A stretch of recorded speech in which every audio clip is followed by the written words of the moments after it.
अस्सलाम वालेकुम students. Lecture number 24, chemical process principles two कैन 2111 का ये हमारा ऑनलाइन लेक्चर है। आज के इस लेक्चर में हम एक नया टॉपिक स्टार्ट करेंगे। इस टॉपिक में हम बात करेंगे स्पेशली ऐसे बैलेंसेस की कि जिसमें जो पैरामीटर्स हैं they are changing with respect to time. तो हम बेसिकली बात करेंगे ट्रांजिएंट प्रोसेसेस की। तो बेसिकली ट्रांजिएंट प्रोसेसेस ऐसे प्रोसेसेस हैं जो कि अनस्टेडी स्टेट प्रोसेसेस होते हैं। तो जो ट्रांजिएंट प्रोसेसेस के बैलेंसेस हैं, इन बैलेंसेस के लिए मैथमेटिक्स की जो नॉलेज है वो बड़ी इंपॉर्टेंट है। खास तौर पर कैलकुलस और जैसे आपने ऑर्डिनरी डिफरेंशियल इक्वेशंस, इनका जानना और इनका इस्तेमाल बहुत ज़्यादा ज़रूरी है। तो मैं कोशिश करूँगा कि जो मैथमेटिक्स के जो कॉन्सेप्ट हैं उनकी बेसिक्स भी साथ साथ मैं आप लोगों को रिवाइज करता रहूँ, या जो इंटेग्रल्स हम यूज़ करेंगे या जो डेरिवेशन यूज़ करेंगे तो वो डेरिवेशन डिटेल के स्टेप्स के साथ हों ताकि आप जो है उसको सही तरीके से फॉलो अप कर सकें। तो बेसिकली जो ट्रांजिएंट प्रोसेसेस होते हैं ये वो प्रोसेसेस हैं, जैसे कि आपको बताया कि अनस्टेडी स्टेट प्रोसेसेस हैं।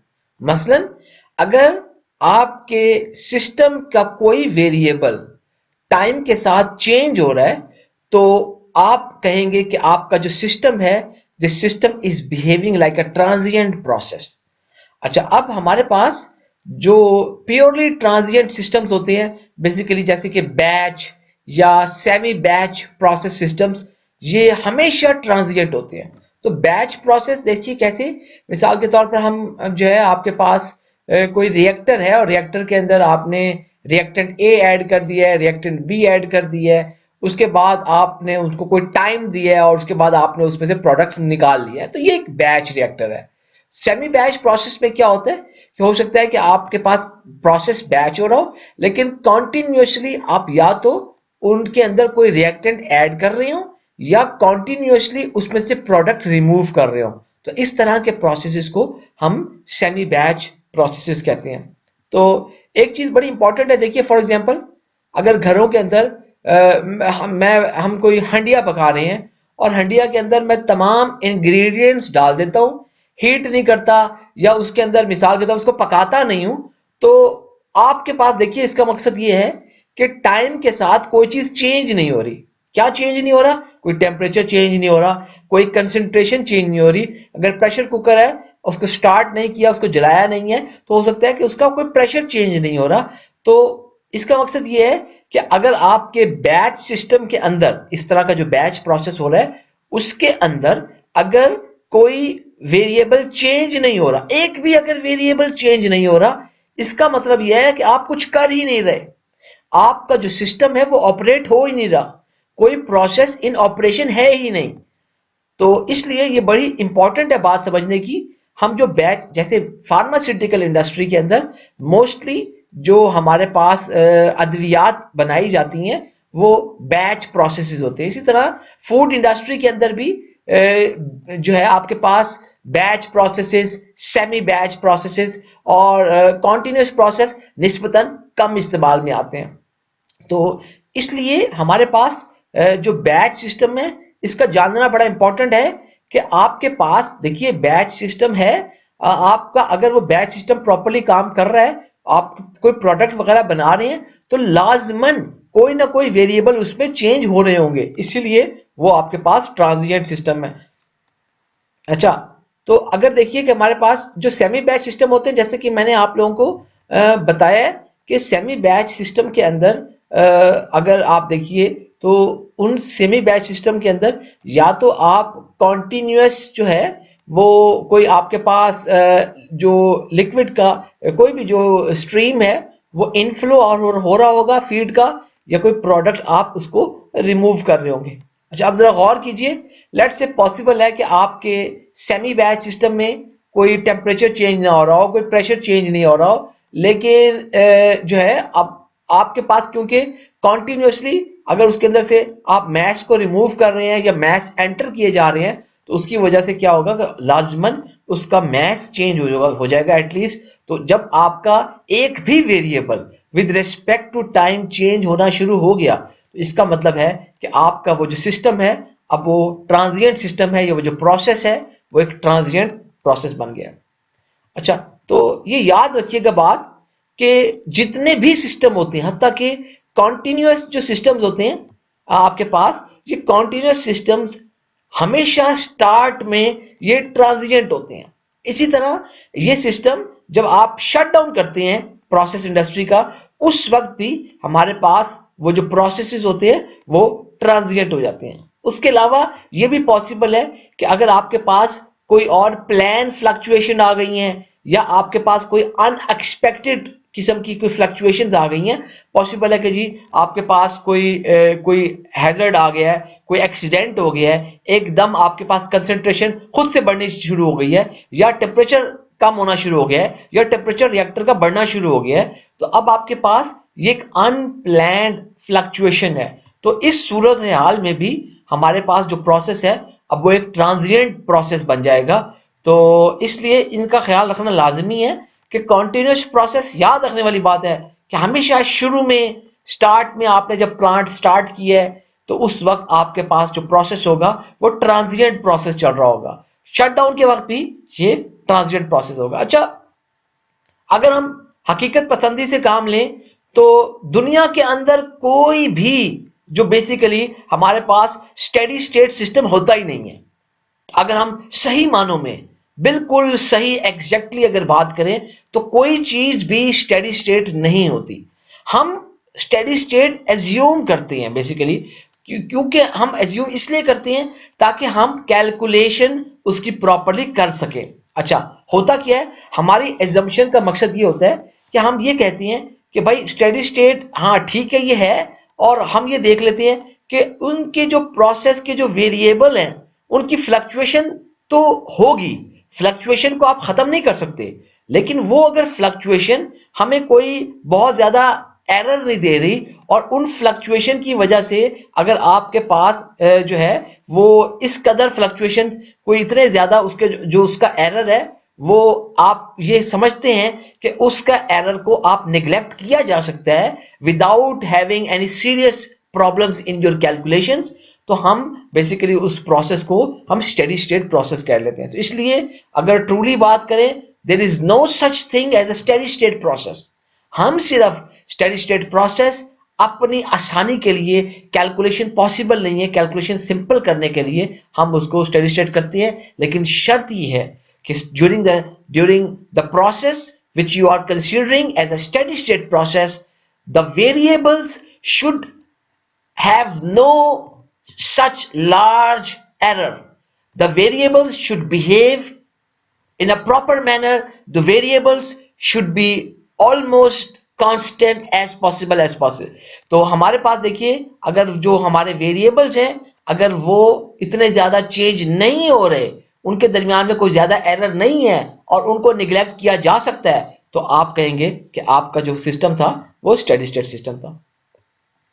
अच्छा जी, अब आप लोगों को वैसे कि ये ऑलरेडी पता है कि हम जो मटेरियल बैलेंस पे भी आपने देखा था, हमने जब एनर्जी बैलेंस के लिए इक्वेशन ड्राइव की थी उस टाइम भी हम लोगों ने ये चीज देखी थी कि जो हमारे पास जनरल बैलेंस इक्वेशन होती है उसमें हमारे पास accumulation is equal to input plus generation minus output minus consumption. तो बेसिकली हमारे जो भी बैलेंस है उसकी ये इक्वेशन है कि आपके पास एक्यूमुलेशन के साथ हम चीजों को ऐड या सब्सट्रैक्ट करते हैं। तो अब हमारे पास बेसिकली जो इस तरह के जो बैलेंसेस होते हैं, अगर आप उनको कहें ट्रूली, तो हमारे पास दो मुख्तलिफ किस्म की बैलेंस इक्वेशन बनती हैं। तो एक आपके पास डिफरेंशियल बैलेंस, दूसरे आपके पास इंटेग्रल बैलेंस।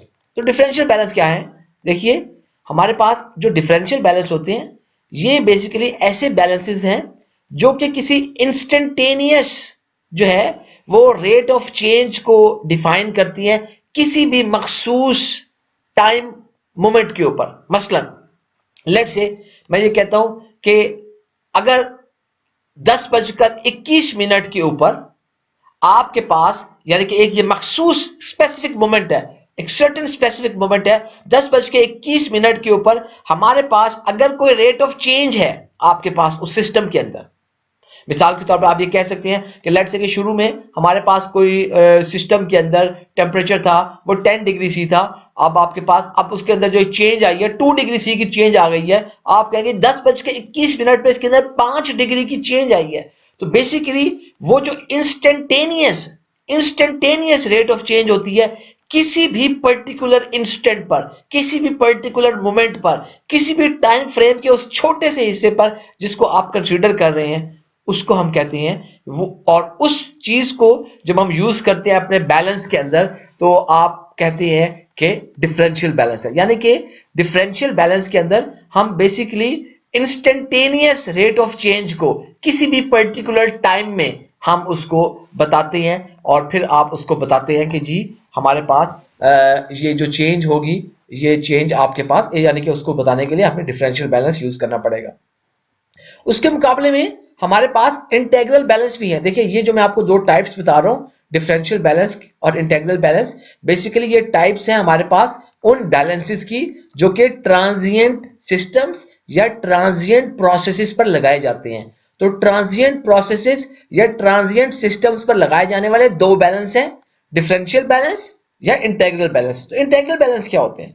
अच्छा, इंटेग्रल जो बैलेंस है ये हमारे पास ऐसे बैलेंस होते हैं जो बेसिकली आपको बताती है कि जो आपकी टोटल चेंज हुई है over a fix finite time period. अच्छा, अब मसलन इसकी दें, मैं अगर ये कहता हूं कि जी 10 बजे से लेकर 10:21 तक, ये एक आपको मैं टाइम का ड्यूरेशन दे दूं, 10 बजे से लेकर 10:21 तक, इस टाइम फ्रेम के दौरान, इस टाइम पीरियड के दौरान, इस ड्यूरेशन के दौरान जो भी, अब ये देखिए ये ड्यूरेशन एक फाइनाइट है, 21 मिनट का ड्यूरेशन था, इस ड्यूरेशन के दौरान जो भी चेंजेस हुई हैं आप उन चेंजेस को अगर रिलेट करें किसी बैलेंस के जरिए ट्रांजिएंट सिस्टम के अंदर तो आपको इंटेग्रल बैलेंस लगाना पड़ेगा। तो ये मैंने कुछ फर्क बताए हैं आपको कि डिफरेंशियल बैलेंस और इंटेग्रल बैलेंस में क्या फर्क हो सकता है और इसको किस तरीके से हम यूज करते हैं। तो अब बाकायदा हम स्टार्ट करते हैं। आज के इस लेक्चर में हम खास तौर पे बात करेंगे डिफरेंशियल बैलेंसेस की, और डिफरेंशियल बैलेंस की एक इक्वेशन भी ड्राइव करेंगे और साथ में फिर उससे रेलिवेंट कुछ प्रॉब्लम भी करेंगे। अच्छा जी, लेट्स से हम बेसिकली डिफरेंशियल, एक हमारे पास ट्रांजिएंट सिस्टम है और हम उस पर डिफरेंशियल बैलेंस लगाना चाह रहे हैं। तो देखते हैं कि फॉर एग्जांपल देखिए कि आपके पास वो जो ट्रांजिएंट प्रोसेस था उसके अंदर हमारे पास एक स्पीशीज ए इन्वॉल्व है, कुछ भी हो सकती है। तो हमारे पास उस सिस्टम के अंदर स्पीशीज ए इन्वॉल्व है। हम ये कह रहे हैं कि उस स्पीशीज ए का जो इनपुट होगा उसको हम एम इन यानी कि किलोग्राम्स पर सेकेंड उससे हम रिप्रेजेंट कर रहे हैं। उस स्पीशीज ए के से जो आउटपुट हो रही है उसकी, तो हम उसको कह रहे हैं कि आपके पास जो है वो एम आउट जो होगा वो किलोग्राम्स पर सेकेंड होगा। इस प्रोसेस के दौरान, जिस प्रोसेस में वो स्पीशीज ए इन्वॉल्व है, अगर किसी चीज की जनरेशन हो रही है, अभी हमने वैसे बात नहीं की, इंशाल्लाह ये हम मेरे ख्याल में नेक्स्ट वीक से नेक्स्ट वीक में, यानी कि एक वीक छोड़ के उसके बाद हम जो है केमिकल रिएक्शन वाले प्रोसेस भी देखेंगे, तो उसके अंदर ये जनरेशन की टर्म और ज्यादा जो है वो यूज हो जाएगी। तो अगर आपके पास कोई केमिकल रिएक्शन हो रहा है या आपके पास उस सिस्टम के अंदर कोई चीज जनरेट हो रही है, कोई प्रोड्यूस हो रही है, तो बेसिकली आपके पास जो केमिकल रिएक्शंस हो रहे होते हैं उन केमिकल रिएक्शंस के नतीजे में सिस्टम के अंदर कोई चीज जनरेट हो रही होती है। तो अगर आपके पास कोई टर्म जनरेट हो रही है तो हम उसको, आप जो है उसको आर जेन, आपके पास हमने उसको रिप्रेजेंट किया किलोग्राम्स पर सेकेंड। इसी तरह अगर उस प्रोसेस के अंदर जिसमें स्पीशीज ए इन्वॉल्व है, उस प्रोसेस के अंदर अगर कोई चीज आपकी, यानी कि हो सकता है स्पीशीज ए ही बात कर रहे हैं, अगर वो कंज्यूम हो रहा है या उसकी कोई, उसके साथ कोई रिएक्शन हो रहा है और उसके रिएक्शन की वजह से वो आपका फेज चेंज, मिसाल के तौर पे उसके अंदर कोई कंजप्शन है, उसका कोई इस्तेमाल है, वो कंज्यूम हो रहा है, तो उस वक्त हम उसको कहेंगे आपके पास जो चीज आ जाएगी वो आर कंजप्शन आ जाएगी। अच्छा, ये हमने चीजें, हमने ये बातें कह दी। अब देखिए मैं ऑलरेडी ये बात कर चुका, हमने ये डिफाइन कर लिया है कि इनपुट क्या है, यानी कि m in, m out, r gen, r consumption या आर जेन, आर कंजम्पशन, जो हमारे पास चीजें थी हमने इनको यूनिट्स के साथ इन चीजों को डिफाइन कर लिया। अब देखिए, अगर आपके पास ट्रांजिएंट कोई प्रोसेस होगा तो ट्रांजिएंट प्रोसेसेस के अंदर या तो ये सारी चीजें या इनमें से अगर एक भी चीज विद रेस्पेक्ट टू टाइम, अगर यानी कि टाइम के साथ वो वेरी कर रही है, चेंज हो रही है, तो आपके पास वो जो सिस्टम प्रोसेस होगा वो ट्रांजिएंट प्रोसेस हो जाएगा। तो हम इस तरह के ट्रांजिएंट प्रोसेस को ऊपर डिफरेंशियल बैलेंस लगाना चाहते हैं।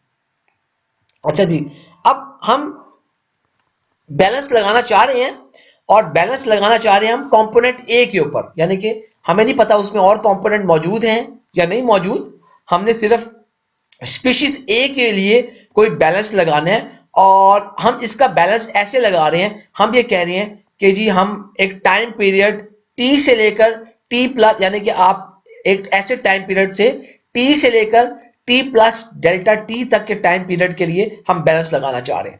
अच्छा, लेकिन डेल्टा टी इतना छोटा टाइम पीरियड है, इतना छोटा टाइम पीरियड है कि आप ये कहेंगे कि बेसिकली हमने ये जो चीजें डिफाइन की हैं, m in, m out, r gen, r consumption, ये सब के सब कांस्टेंट होगी, इनमें कोई चेंज नहीं होगी। तो दोबारा सुनिए, बेसिकली हम जो बैलेंस इसका डिफाइन करना चाह रहे हैं, तो उसके लिए हमने ये कहा है कि आपके पास जो बैलेंस ए, कंपोनेंट ए के ऊपर हम जो बैलेंस लगा रहे हैं, वो बैलेंस हम टाइम टी से टी प्लस डेल्टा टी तक लगाना चाह रहे हैं। और वो जो डेल्टा टी है, जो हमने, यानी कि डेल्टा टी है, वो इतना छोटा टाइम पीरियड है कि इतना छोटा टाइम पीरियड है कि ये तमाम की तमाम क्वांटिटीज उस टाइम पीरियड में अभी कांस्टेंट है। तो इस तरह जब आप ये लगा रहे होंगे, तो इससे पहले यहां तक अगर जो है, मुझे उम्मीद है कि आपको क्लियर होगा। तो अगली चीज सुनिएगा जरा, देखिए फॉर एग्जांपल अगर मैं ये कहता हूं कि आपके पास 1 सेकंड के अंदर 5 डिग्री सी टेम्परेचर बढ़ता है, तो 2 सेकंड के अंदर कितना बढ़ेगा? आप कहेंगे कि यार 5 मल्टीप्लाई बाय 2 यानी कि 10 सेकंड। अगर मैं आपको ये कहूं कि भाई आपके पास लेट से कि 1 मिनट के अंदर जो है वो 5 किलो वजन जो है 5 केजी चीज एंटर हुई है, तो आप कहेंगे कि जी 2 मिनट में कितनी एंटर हुई है? तो आप कहेंगे कि जी उसको 5 मल्टीप्लाई बाय 2 10 केजी एंटर हुई है। तो इसीलिए हम टाइम को इस तरह यूज करती हैं। अब जब मैंने आपको ये बताई है कि हमारे पास इसमें एक टाइम फ्रेम छोटा सा टी डेल्टा टी, हमने डेल्टा टी टाइम लिया है जो कि बहुत छोटा टाइम पीरियड है। तो अगर मैं अब ये बात करूं तो जो हमारे पास बेसिकली, मैं अगर इन इंडिविजुअल टर्म्स को कैलकुलेट करना चाहूं, मैं इनको इंडिविजुअल टर्म्स को डेल्टा टी में कैलकुलेट करना चाहूं, तो मैं कैसे कैलकुलेट करूंगा? मैं कहूंगा कि मेरी जो इनपुट है बेसिकली वो m in multiply by delta t होगी। अभी मैंने आपको समझाया कि किस तरह ये डेल्टा टी होगा, क्योंकि जैसे आपके पास अगर 1 मिनट के अंदर किसी टी चीज में हमें कहते हैं कि भाई मुझे 1 मिनट के अंदर अगर आपके पास कोई चीज जो है वो 2 केजीज कंज्यूम हो गई है, तो फिर वो जो है वो 2 मिनट में कितनी चीजें कंज्यूम हो जाएंगी? आप कहेंगे कि जी वो 2 मल्टीप्लाई बाय वो 2, उसके साथ आप 2 लगा देंगे, उसको टाइम के साथ मल्टीप्लाई कर देंगे। तो इसी तरह बिल्कुल आप, क्योंकि हम इन सब क्वांटिटीज को इंडिविजुअली कैलकुलेट करना चाहते थे, तो मैंने क्या किया, इन सबको उस स्मॉल टाइम फ्रेम के साथ मल्टीप्लाई कर दिया। तो इनपुट क्या हो जाएगा आपके पास? M in kg per second multiply by delta t, उसका सेकेंड है। आउटपुट क्या हो जाएगा? M out multiply by delta t. Generation क्या हो जाएगी? R gen multiply by delta t. Consumption क्या हो जाएगी? R cons multiply by delta T. तो हमारे पास ये जो है इंडिविजुअल जो टर्म्स हैं, हमने इनको कैलकुलेट कर लिया। अच्छा जी, अब आपके पास बैलेंस इक्वेशन जो है ऑलरेडी आप लोगों को पता है, अभी थोड़ी देर पहले हमने डिस्कस की है कि accumulation is equal to input plus generation minus output minus consumption. इसको मैंने इक्वेशन नंबर 1 का मैंने नाम दे दी है। और लेट्स से कि अगर मैं ये कहता हूं कि हमारे पास वो जो स्पीशीज ए थी जो इस ट्रांजिएंट सिस्टम के अंदर इन्वॉल्व थी, अगर हमारे पास उस स्पीशीज का जो मास अगर जो है यानी कि स्पीशीज ए का जो मास है बेसिकली, अगर वो डेल्टा एम के साथ हिसाब से चेंज हो रहा है, देखिए अगर आपके पास उस स्पीशीज का मास जो है उसके अंदर कोई चेंज आ रही है, वो चेंज अगर आपके पास डेल्टा एम के हिसाब से आ रही है during the time interval delta T, यानी कि आप ये कह सकते हैं कि फॉर एग्जांपल अगर उसका जो मास है डेल्टा एम चेंज हो गया है, उसके अंदर डेल्टा एम चेंज आई है, तो आपका फिर क्या होगा, वो डेल्टा टी में वो जो एक्यूमुलेशन होगी बेसिकली वो जो डेल्टा एम होगी, यानी कि आपके उसके अंदर जो मास की तब्दीली आई है वो अगर उसके अंदर डेल्टा एम चेंज आई है तो हम कह सकते हैं कि वो जो एक्यूमुलेशन होगी डेल्टा एम एक्यूमुलेशन होगी। तो इसीलिए हमें अब एक्यूमुलेशन भी पता लग गई, हमें इनपुट भी पता है, जनरेशन भी पता है, आउटपुट पता है, कंजम्पशन भी पता है। अब हम इन तमाम वैल्यूज को हम इंसर्ट कर देते हैं इक्वेशन नंबर 1 में। तो हमारे पास आ गई इक्वेशन नंबर 1 आपकी इस तरह आ गई कि delta m is equal to जो आपके पास जो थी input plus generation minus output minus consumption. हमने तमाम टर्म्स को इस तरह इसके अंदर हमने उनकी वैल्यूज को ऐड कर दिया। अच्छा, अब इनमें से आप देखिए गौर करें, डेल्टा टी को कॉमन लिया जा सकता है, तो मैं कॉमन ले लेता हूं। Delta m is equal to m in plus r gen minus m out minus r consume bracket delta t. अब ये इक्वेशन नंबर 2 बन गई है। अब इस इक्वेशन नंबर 2 की अगर मैं दोनों साइड्स को डेल्टा टी से डिवाइड कर दूं तो फिर मेरे पास क्या आ जाता है, आपके पास delta M over delta T is equal to, यानी कि ये वैसे वैसे रह गया और यहां पर आपके पास delta T over delta T. तो हमारे पास यहां पर ये इक्वेशन इस तरह बन जाएगी बेसिकली, ये डेल्टा टी से कट गया तो आपके पास आ जाएगा delta M over delta T is equal to m in plus r gen minus m out minus r consume. हमारे पास ये इस तरह की इक्वेशन एक आ जाएगी। अच्छा, अब थोड़े से मैथ्स के हम जो है प्रिंसिपल्स को यूज करेंगे। अगर देखिए कि डेल्टा टी बहुत ज्यादा स्मॉल है, अगर बहुत ज्यादा स्मॉल है तो इसका मतलब है कि आप ये समझिए कि डेल्टा टी इतना स्मॉल है कि delta T approaches to zero.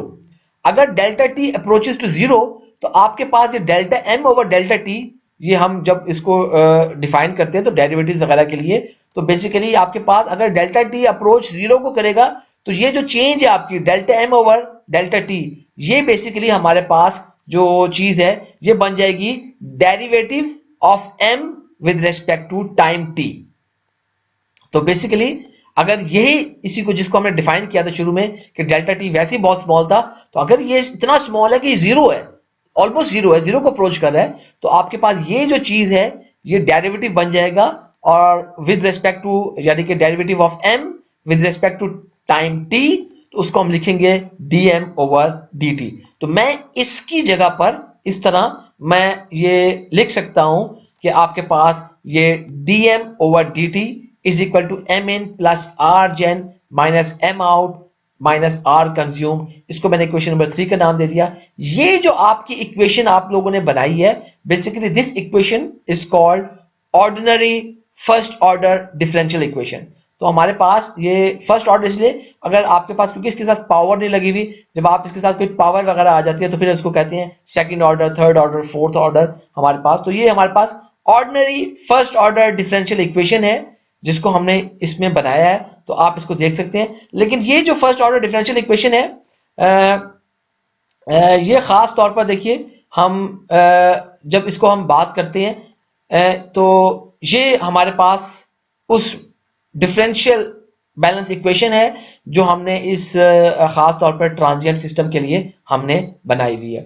और देखिए कि इसके अंदर ये जो m था हमारे पास, ये एक बैलेंस्ड क्वांटिटी थी, यानी कि m आपको कुछ पता होना चाहिए, और बाकी ये जो m मेन ये जो चीजें थी, चार चीजें आपके पास, ये बैलेंस्ड क्वांटिटी है, और ये जो चीजें थी ये वो चीजें हैं जो कि with respect to time change हो रही हैं। ये सारी भी चेंज हो सकती हैं, इनमें से कोई एक भी चेंज हो सकती है।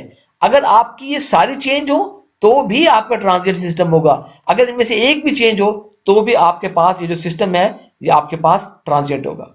अच्छा, अब क्या हो सकता है कि यही जो इक्वेशन है बेसिकली हम इस इक्वेशन को जो है अगर आप गौर करें तो हम इस इक्वेशन को किसी जो है स्टेडी स्टेट कॉन्टिन्यूअस सिस्टम के ऊपर भी हम अप्रोच कर सकते हैं। तो आपके पास क्या होगा, अगर ये सिस्टम आपका स्टेडी स्टेट कॉन्टिन्यूअस सिस्टम होगा तो हमारे पास ये जो m है बेसिकली ये कांस्टेंट हो जाएगा।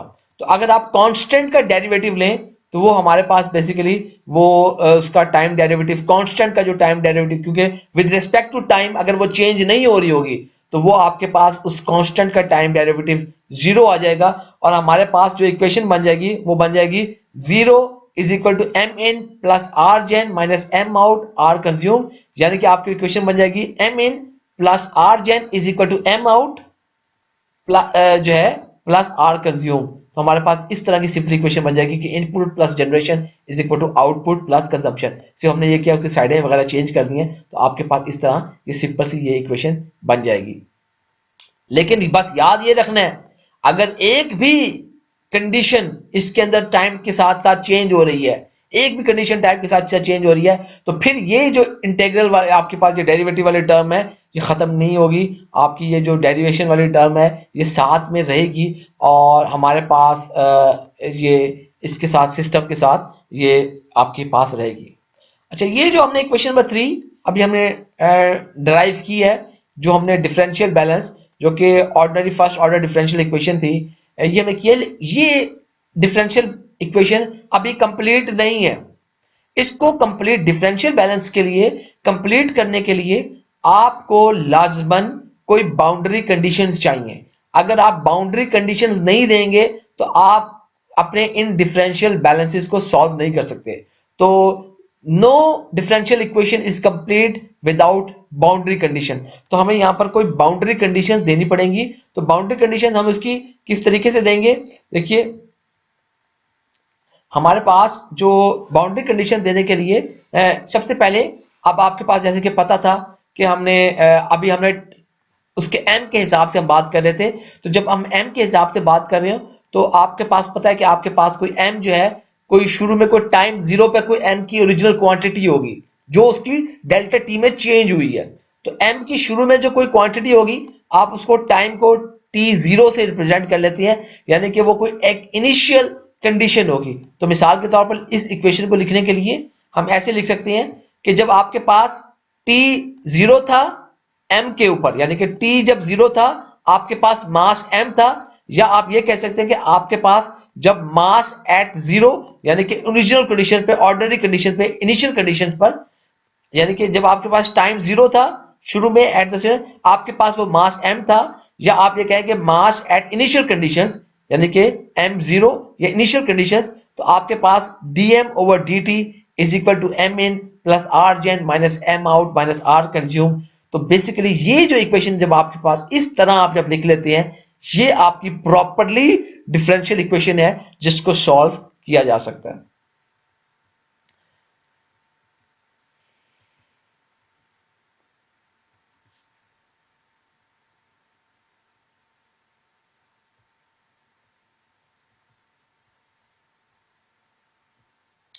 जी बेटा, इसके हवाले से हम एक प्रॉब्लम देखते हैं।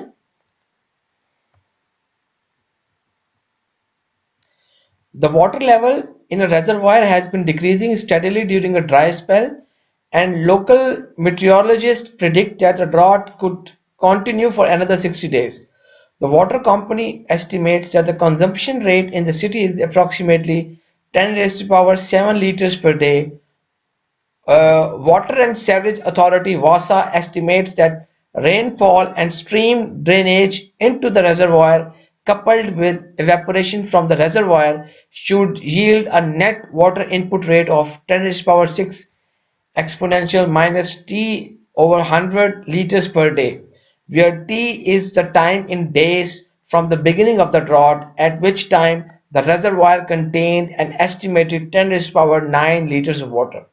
Write a differential balance on the water in the reservoir. Integrate the balance to calculate the reservoir volume at the end of the 60 days of continued drought. अच्छा जी, इसमें क्या है कि हमारे पास एक रेजरवायर है, एक लेक है, आप एक डैम समझ लीजिए, और उसके अंदर क्या है कि आपके पास काफी अरसे से बारिशें वगैरह नहीं हुई, जिसकी वजह से रेजरवायर का जो लेवल है वो मुसलसल कम होता जा रहा है। अच्छा, अब जो महकमे मौसमियात है वो ये कहता है कि जी आपके पास तकरीबन 2 महीने तक मजीद कोई भी बारिश वगैरह नहीं होगी, और जो वासा है, जैसे जो सरकारी पानी जो सप्लाई करती है जो कंपनी है, वो उसका ये कहना है कि तकरीबन 10⁻⁷ लीटर्स पर डे हमारी डेली कंजम्पशन है वाटर की, जो कि शहर को चाहिए।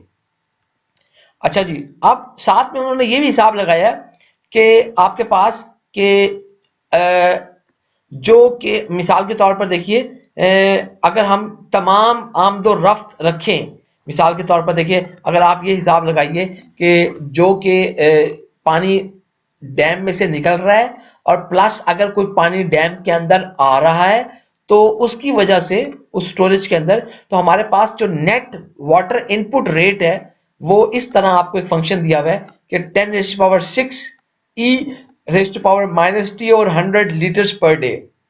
तो इस तरह दिया हुआ है और उसमें जो टी है बेसिकली, ये टी हमें ये बताता है कि ये फंक्शन है आपके पास उस टाइम का जो कि ड्रॉट शुरू होने से पहले, कहत साली शुरू होने से पहले वो टाइम था। अच्छा, और ये अगर देखिए, अगर हम ये कहें कि जब जो टी था बेसिकली ये आपके पास वो टाइम बताता है कि जब ये कहत साली शुरू हुई थी और उस वक्त जो असल में हमारे पास ओरिजिनल वॉल्यूम था वो 10⁹ लीटर्स ऑफ वाटर हमारे पास वो पानी था। अब हमने इस सारी सूरत हाल को देखते हुए हमने एक डिफरेंशियल बैलेंस लगाना है इस रेजरवायर पर वाटर के लिए, और दूसरा काम हमने ये करना है, हमने जो है इंटीग्रेट करना है इस बैलेंस को, और इंटीग्रेशन करने के बाद इस डिफरेंशियल बैलेंस की मदद को यूज करते हुए हमने ये बताना है कि जब ये 60 दिन तक कहत साली जारी रहेगी तो 60 दिन के बाद, यानी कि एक इंस्टेंटेनियस टाइम पर 60 दिन के बाद हमारे पास कितना उस रेजरवायर के अंदर पानी होगा। तो जो इस सवाल में हमारे पास डाटा है, वाटर इनपुट, हमारे पास जो नेट इनपुट है वो इस तरह 10⁻⁻⁻t/100। इसको लिखने का तरीका क्या है कि 10⁻⁶ e⁻⁻t और 100 लीटर्स पर डे, और जहां पर जो टी है ये वो दिन है जो आपके पास, यानी कि कहत साली से शुरू के अंदर ये दिन थे। जो वाटर आउटपुट है, जो कंजम्पशन है शहर की, वो 10⁻⁷ लीटर्स पर डे है। और शुरू के अंदर जब हमारे पास शुरू में जो रेजरवायर का वॉल्यूम था, यानी कि जो अगर आप ये कहें वॉल्यूम अगर रेजरवायर का v है टाइम t, यानी कि शुरू में v0 इनिशियल टाइम पर इनिशियल जो वॉल्यूम था v0 इनिशियल वॉल्यूम रेजरवायर का 10⁹ लीटर्स था। हमने डिफरेंशियल बैलेंस लगाने रेजरवायर पे और हमने vt यानी कि v60 फाइंड आउट करना है कि आपके पास after 60 days how much volume in the reservoir is still there. तो सबसे पहले हम डिफरेंशियल बैलेंस लगा लेते हैं। हमारे पास देखिए एक स्पीशीज वाटर है जो कि इस रेजरवायर के अंदर मौजूद है, तो हम वाटर के ऊपर बैलेंस लगा रहे हैं। तो डिफरेंशियल बैलेंस अगर वाटर के ऊपर लगाएं तो हमारे पास जो बैलेंस आएगा वो dm/dt is equal to m in plus r gen minus m out minus r consumption. ये जैसे कि हमने ये डेरिवेशन इसकी ये अपना हमने ड्राइव की थी इक्वेशन, तो इक्वेशन नंबर 1 इसको मैंने नाम दे दिया, ये डिफरेंशियल बैलेंस है। अच्छा, अब देखिए, क्योंकि आपके डैम के अंदर बेसिकली उस वाटर रिजर्वायर के अंदर कोई केमिकल रिएक्शन नहीं हो रहे, कोई वाटर जनरेट नहीं हो रहा डैम के अंदर से, डैम के अंदर खुद ब खुद तो नहीं बन रहा ना, डैम के अंदर तो बाहर से कहीं आता है, कोई इनपुट होता है, कोई आउटपुट हो रहा है, डैम के अंदर कुछ पानी नहीं बन रहा, कोई केमिकल रिएक्शन नहीं हो रहा। इसी तरह डैम के अंदर पानी खुद ब खुद से कोई जो है उसके अंदर आपके पास कोई उसकी कंजप्शन भी नहीं हो रही, डैम के अंदर इनपुट है आउटपुट है। तो इसलिए हम जो है जनरेशन और कंजम्पशन की जो टर्म्स है उनको हम निगलेक्ट कर सकते हैं, उनको जो है आप अच्छा इसमें एक चीज देखिएगा, ठीक है हमारे पास थोड़ी बहुत इवेपोरेशन वगैरह भी हो रही होगी, तो हम उसको फिलहाल इग्नोर करते हुए हम ये कह रहे हैं कि भाई देखो इसमें आपके पास कोई जनरेशन नहीं है, कोई कंजप्शन नहीं है। तो अगर आपके पास इन चीजों को देखें तो ये जो इक्वेशन नंबर 1 है ये सिंप्लीफाई रिड्यूस होकर आपके पास इस तरह बन जाएगी dm/dt is equal to m in minus m out। इसको हमने इक्वेशन नंबर 2 का नाम दे दिया। अब हम चाहते हैं कि हम इन दोनों टर्म्स को, यानी कि ये आपके पास इस इक्वेशन के अंदर dm ओवर इन तीनों बल्कि टर्म्स को हम अलग अलग एनालाइज करें और देखें कि भाई इसके साथ हम क्या किस तरीके से इसको हम अपने डिफरेंशियल बैलेंस में कन्वर्ट कर सकते हैं। अच्छा, अब जरा गौर कीजिएगा, आप लोगों को पता है कि जो डेंसिटी होती है वो मैस पर यूनिट वॉल्यूम है, या आप कह सकते हैं कि जो मैस है वो डेंसिटी इनटू वॉल्यूम के मल्टीप्लाई होता है। तो अगर मैं ये कहूं कि m kg, कोई m अगर आपके पास मैस इन kg होगा तो वो किसके बराबर होगा, वो डेंसिटी इनटू, जैसे अभी आपने देखा कि m जो density mass per unit volume है तो वो किसके बराबर होगा, m अगर कोई मैस किलोग्राम्स में हो तो वो बराबर होगा डेंसिटी किलोग्राम्स पर litre into volume kilo litres में। तो आपके पास ये चीज बराबर होगी।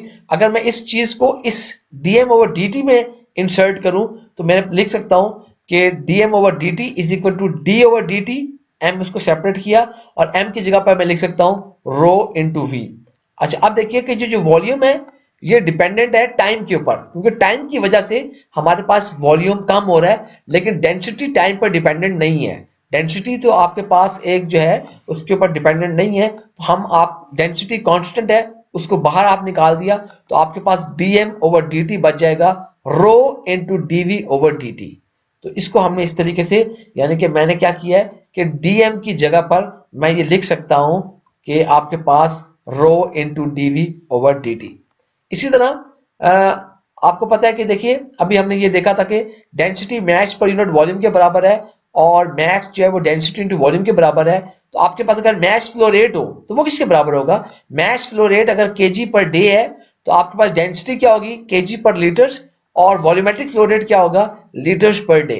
तो हम इसको इसी तरह इस चीज को देखते हुए कि density mass per unit volume है और मैस जो है वो डेंसिटी इंटू वॉल्यूम है, तो आपके पास जो मैस फ्लो रेट होगा वो density into volumetric flow rate के बराबर होगा। तो हम उसको KG per day into density KG per litre into volumetric flow rate litres per day में हम इसको लिख सकते हैं। अच्छा इसको आगे अगर आप इसको देखिए आपने जब इसको इस तरह लिख दिया, अच्छा अब हमें पता है कि हमारे पास जो ये मैं इसको अगर यूं इस तरह लिखना चाहूं तो इसकी जगह पर अगर आप ये लिखना चाहें, अगर आप यहां पे लिखें तो आप लिख सकते हैं कि m इन, तो क्या होगा आपका पास इक्वेशन, इसके अंदर एक स्टेप आप ऐड कर सकते हैं। तो अगर आप इसको m इन क्या हो जाएगा, अगर ये m जो है वो density into volumetric flow rate है तो m इन क्या हो जाएगा, m इन हो जाएगा रो इंटू v इन। देखिए दोबारा गौर कीजिए, अगर आपके पास m रो इंटू v है तो आपके पास m इन क्या हो जाएगा, m इन हो जाएगा आपके पास रो इंटू v इन। और v कितना है, जो इनपुट हो रही है v आपकी, आपको पता है वो 10⁻6 multiply by e minus t over 100 litres per day. तो आप उसको लिख सकते हैं ऐसे कि हमारे पास जो m इन होगी वो फिर v इन की जगह पर आपके पास m in is equal to rho into 10⁻6 e minus t over 100। तो हमने m इन भी लिख लिया। अच्छा फिर m आउट जो है, आपको पता है कि जो वाटर का आउटपुट रेट है जो कंजप्शन हो रही है शहर में डेली वो 10⁻7 लीटर्स पर डे है। तो m out is equal to, हम उसको बिल्कुल इसी तरह m आउट को भी आप लिख सकते हैं क्योंकि density is equal to mass per unit volume है, तो मैस डेंसिटी इंटू वॉल्यूम है, तो m आउट हो जाएगा वो रो इंटू 10⁻7। अब आपके पास ये जितनी भी चीजें थी dm ओवर dt, m इन और m आउट जो आपके इस इक्वेशन नंबर 2 में मौजूद थी, ये इस इक्वेशन में आप इन तीनों की जगह पर ये इंडिविजुअल जो वैल्यूज हैं ये आप उनको इंसर्ट कर सकते हैं। जब हमने ये वैल्यूज इंसर्ट की तो मेरे पास आपके पास यहाँ पर जो है वो आ गया। अब ये dm over dt is equal to m in minus m out की जगह पर हमारे पास आ गया rho into dv over dt is equal to, यानी कि जो हमने m इन की जगह पर उसकी वैल्यू पुट कर दी, rho into 10⁻6 e raise to power minus T by 100 और माइनस रो इंटू 10⁻7। इन दोनों में से रो कॉमन ले लें तो आपके पास आ जाएगा rho into 10⁻6 e raise to power minus T by 100 minus 10⁻7। तो आपके पास ये रो इस रो से कट गया दोनों तरफ, तो आपके पास बाकी बच गया dv over dt is equal to 10⁻6 e raise to power minus T by 100 minus 10⁻7। अच्छा अब जरा इसको गौर करें तो हमारे पास जो था बेसिकली शुरू में जो जब हमने इसको ये प्रोसेस हमने स्टार्ट किया था तो इस प्रोसेस के शुरू में यानी कि हमारे पास जो कहत साली के शुरू में, यानी कि जब आपके पास vt अगर हम बात करें जो वॉल्यूम एट टाइम t यानी कि इनिशियल टाइम वॉल्यूम एट 0 जो डेज पर शुरू में कहत साली से पहले वो 10⁻9 लीटर्स था। तो हमारे पास जो differential equation with boundary condition बनेगी, डिफरेंशियल इक्वेशन होगी dvt, यानी कि आपके पास ये dv with respect to time t over dt is equal to 10⁶ e minus t over 100 minus 10⁷, where t is equal to 0, और आपके पास जो v होगा वो 10⁹ लीटर्स है। तो इस तरह से हमारे पास जो पार्ट ए था, हमने ये डिफरेंशियल इक्वेशन हमने ये ड्राइव कर ली। अच्छा, पार्ट जो बी था, हमने उस डिफरेंशियल इक्वेशन को सॉल्व करते हुए हमने ये फाइंड करना था कि at after this drought of 60 days, यानी कि कैद साली के 60 दिनों बाद, या आप ये कहें कि जो T60 के ऊपर हमारे पास कितना वॉल्यूम होगा। हमने यहाँ से T0 पर ये V 10⁹ लीटर था, हमने T60 पर V फाइंड आउट करना है इस डिफरेंशियल बैलेंस की इक्वेशन की मदद से। तो आपको आप ऑलरेडी देखिए हमारे पास ये डिफरेंशियल बैलेंस इक्वेशन है, हमने उसी को यूज किया।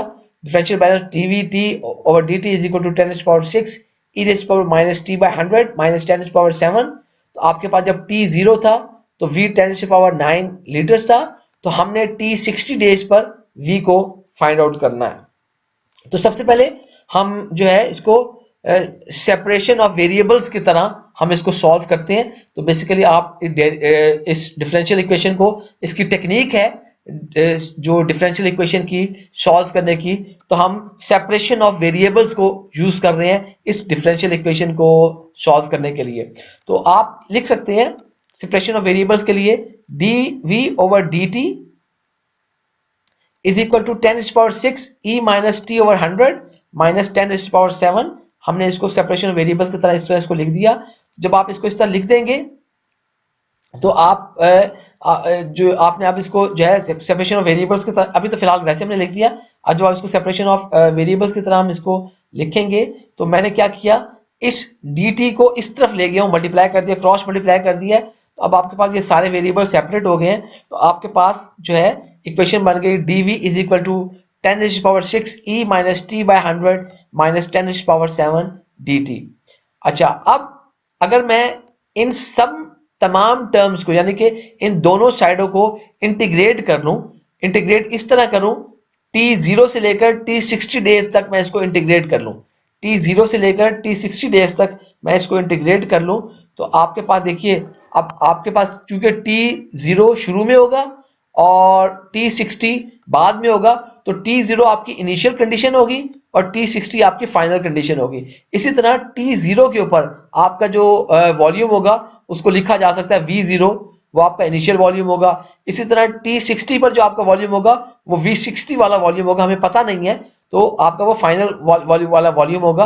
तो हम इनके ऊपर इंटीग्रल लिमिट्स जब उसके आप पुट करेंगे तो आपका dv हो जाएगा, यानी कि V0 से लेकर V60 तक, और ये टाइम्स वाली टर्म्स है, तो इसका इंटीग्रल जब लगाएंगे 10⁶ e minus t by 100 minus 10⁷ dt, तो ये आपके पास 0 से लेकर 60 तक आपके पास ये इक्वेशन आ जाएगी। हमने इसको इंटीग्रल के हल में लिख लिया। अब अगर इसको फर्दर सॉल्व करें तो आप ये आपके पास वैसे के वैसे आ जाएगा dv v0 v60, और ये क्योंकि आपके पास दोनों माइनस है तो इंटीग्रल अलग से माइनस कर सकते हैं। 0 से 60 10⁶ e minus t by 100 dt minus 10⁷ dt, इसको हमने इक्वेशन नंबर 4 है। अब हम इन इंटीग्रल्स को अलग अलग जैसे जैसे हैं हर किसी को अलग अलग सॉल्व कर लेंगे, और बाद में सॉल्व करने के बाद इनकी रिजल्ट्स इस इक्वेशन नंबर 4 के अंदर इंसर्ट कर देंगे। तो पहले इंटीग्रल देखते हैं dv, जब आपके पास v0 से v60 है, तो जब आपके साथ खाली 1 हो तो 1 का जो इंटीग्रल लेंगे तो वो x होगा, तो आप क्योंकि यहाँ पे dv है तो उसका v आ जाएगा, तो v अगर आपके पास लिमिट्स पुट करें v0 से v60 तो आपके पास हो जाएगा v60 माइनस v0। तो v60 माइनस v0, हमें v60 नहीं पता, और लेकिन हमें ये पता है, हमें v60 नहीं पता, लेकिन हमें यह पता था कि जो v0 है, यानी कि इनिशियल जो वॉल्यूम था वो 10⁹ लीटर था, तो हम उसको लिख सकते हैं v60 माइनस 10⁹। तो आपने लिख दिया कि ये इस इंटीग्रल की जगह पर dv v0 v60 की जगह पर हम लिख सकते हैं v60 माइनस 10⁹। दूसरे इंटीग्रल को सॉल्व करते हैं। जो दूसरा कंपोनेंट था हमारे पास था वो 0 से 60 10⁶ e minus t by 100 dt। तो 10⁶ कांस्टेंट है, उसको बाहर ले जाओ इंटीग्रल से, तो 10⁶ 0 से 60 e minus T by 100 dt। इसको मैंने इक्वेशन नंबर ए का नाम दे दिया।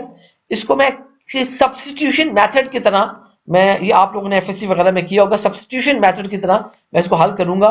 तो मैं क्या करूंगा, ये माइनस टी बाई 100 को मैं u ले लेता हूं। अगर मैं u ले लूं तो इसको मैं ये कहता हूं कि जो u है वो माइनस टी बाई 100 के बराबर है। और मैं अगर इन दोनों साइडों का अगर डेरिवेटिव ले लूं तो du हो जाएगा आपके पास,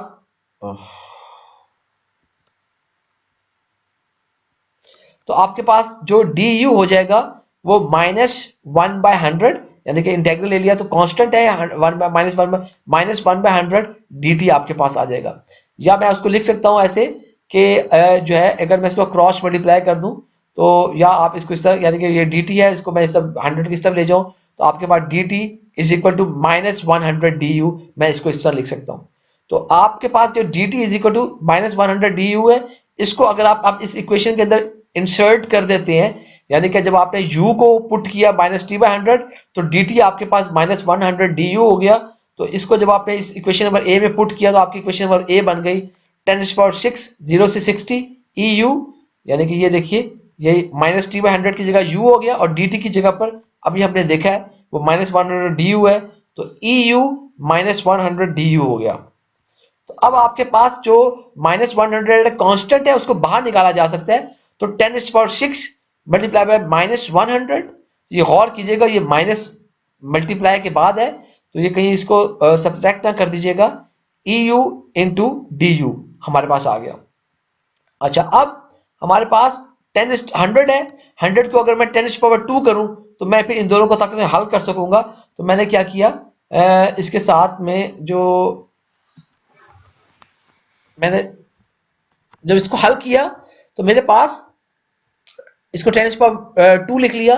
तो आपके पास अभी देखिए 10⁻6 इंटू 10⁻2 है, तो आपके पास ये माइनस वैसे का वैसे साइन आ गया, पावर्स को जमा कर दिया क्योंकि मल्टीप्लाई हो रही है चीजें, तो 6 + 2 आपके पास 10⁻8 आ गया। अच्छा, अब eu का जो इंटेग्रल है वो कैसे लेना है, देखिए हमारे पास फॉर्मूला होता है AUD, अगर आपके पास किसी चीज का आपने या AX dx हो तो AX dx का इंटेग्रल लेंगे तो वो AX ओवर ln A आपका इंटेग्रल होगा। तो अगर आप इस तरह पावर इस तरह अगर आप इंटेग्रल के फॉर्म हो तो उसका ये डायरेक्ट आप उसका इंटेग्रल निकाल सकते हैं। तो हमारे पास EU du का क्या होगा, फिर उसका इंटेग्रल होगा EU divided by ln E, यानी कि उसकी जो बेस है वो आपके पास होगी। हमने इस इंटेग्रेशन के रूल को यूज करते हुए हमने ये इंटेग्रल सॉल्व कर लिया। तो अब जो ln E होती है बेसिकली, यानी कि ln ऑफ एक्सपोनेंशियल फंक्शन या ln E वो 1 के बराबर होती है। तो हमारे पास मैं इसको इस जगह पर लिख सकता हूं माइनस 10⁸ EU 0 से 60। अब इसके अंदर अगर हमने जब आपने ये लिख लिया, अब हम दोबारा से सब्स्टिट्यूशन खत्म करेंगे, यानी कि जो चीजें हमने सब्स्टिट्यूट की थी u की जगह पे माइनस टी ओवर 100 लिखा था मैं उसको वापस ले आऊंगा। तो अब हमारे पास जो थी वो u माइनस टी बाई 100 है, तो मैं इस इक्वेशन में लिख देता हूं minus 10⁸ multiply by e raise to power minus T by 100 0 से 60। जब आपने ये लिख दिया तो अब यहाँ पे आप इसकी वैल्यू पुट कर दें तो आप लिख सकते हैं कि minus 10⁸ e raise to power minus 60/100 minus e raise to power minus 0 over 100। मैंने ये लिमिट्स इसकी पुट कर दी हैं। तो अब आप देखिए जो आपके पास e raise to power minus 60 और 100 है, इसको अगर कैलकुलेटर में सॉल्व करना चाहें तो एक्सपोनेंशियल माइनस 60 और 100 करें और e raise to power minus 0/100 करें तो इसको आप लिख सकते हैं कि 0 ओवर 100 0 ही है।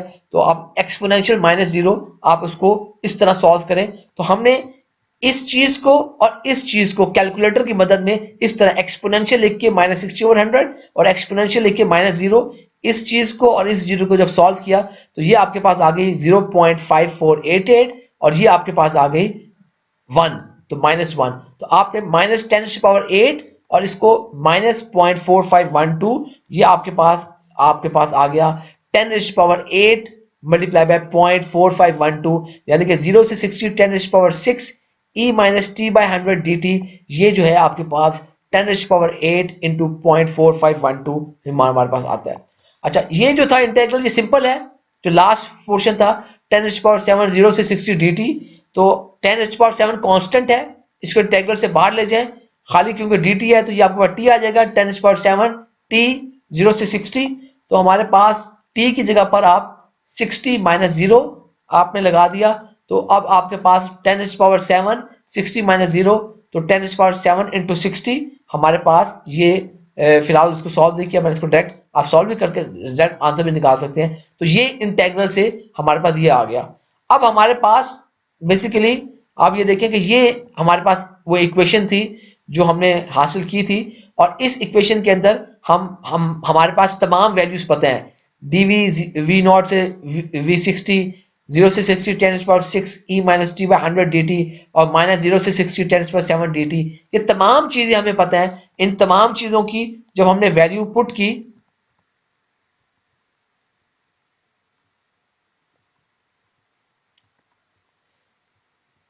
की, तो इसकी जगह पर हमारे पास आ गया v60 माइनस 10⁻9, इसकी जगह पर हमारे पास इस चीज की जगह पर आ गया 10⁻8 इंटू 0.4512, और इसकी जगह पर आ गया माइनस 10⁻7 इंटू 60।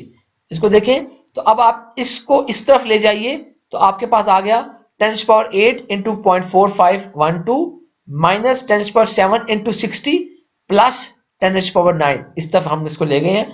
इसको फर्दर आप करते हैं तो इस इक्वेशन में से अगर मैं 10⁻7 कॉमन ले लूं, तो कॉमन ले सकते हैं, 10⁻7 कॉमन ले लूं तो मेरे पास आ जाएगा 10⁻7 0.4512।